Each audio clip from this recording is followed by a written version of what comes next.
Salut, I am Qasim from Pakistan. Have you heard of RTI? What is it? No, of course it doesn't mean rice with tomatoes and ice cream. It means something very important. R for right, T for two, I for information. Right to information, or in simple terms, the right of every citizen to access whatever information their government holds. Today, I will present you a tool that will help you assess the implementation of right to information laws. Let's begin. It all began with filling the gaps. The United Nations adopted the Sustainable Development Goals in 2015, and Indicator 16.10.2 calls on all member states to adopt and implement RTI laws.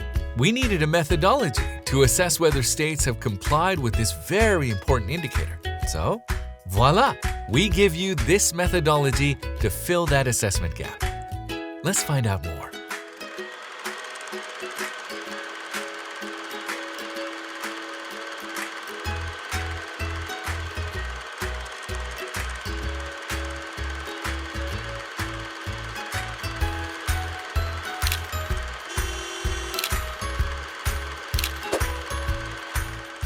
This is a story of a methodology based on the following. 1. A study of Pakistan and other countries' RTI laws. 2. Observations of implementation efforts in Pakistan and other countries. 3. Attempts by others to develop RTI implementation assessment methodologies. And finally, the methodology measures 4 different areas. First, central measures, or what the Information Commission has been doing. The next 3 look at actions by different public authorities. One is about institutional measures. Did they appoint an official to process requests? Second, what information are they publishing proactively? For instance, even without a request. Finally, how do they respond to requests or reactive disclosure? 6 different assessment tools are used in this methodology. Let me explain them one by one. Number 1, desk-based literature review. Some of the key categories include online reports, annual and other reports by public authorities and oversight bodies, assessments or evaluations of the RTI system, for example, by civil society organizations or academics. But this is not enough, which brings us to number 2, review of proactive disclosure. For the Information Commission, this involves a review of the decisions it has adopted on appeals. And for proactive publication, this involves a review of what has been published by different public authorities on their websites and in other ways. This brings us to the 3rd point, key informant interviews. Now, perhaps you're wondering, who exactly needs to be interviewed? Well, it depends on the assessment area, but some key types of experts are members of the oversight body, public information officers, PIOs, senior officials, key civil society groups, journalists who make frequent RTI requests.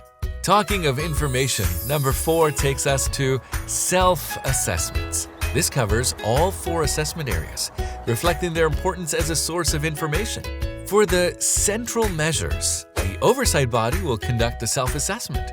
For institutional measures and proactive and reactive disclosure, it will be different public authorities. Now, let's not forget the all-important office visits.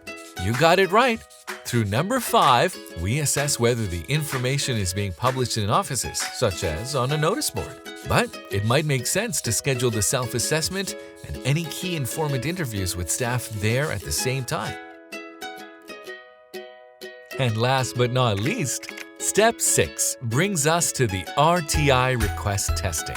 This is a blind testing exercise where people make requests to public authorities to see what happens. This is a complex assessment tool with its own protocol and reporting format. For more information on our groundbreaking methodology, go to www.rti-evaluation.org.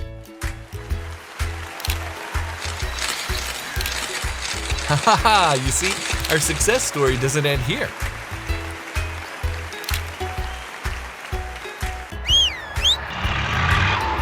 It was nice meeting you all. See you again soon.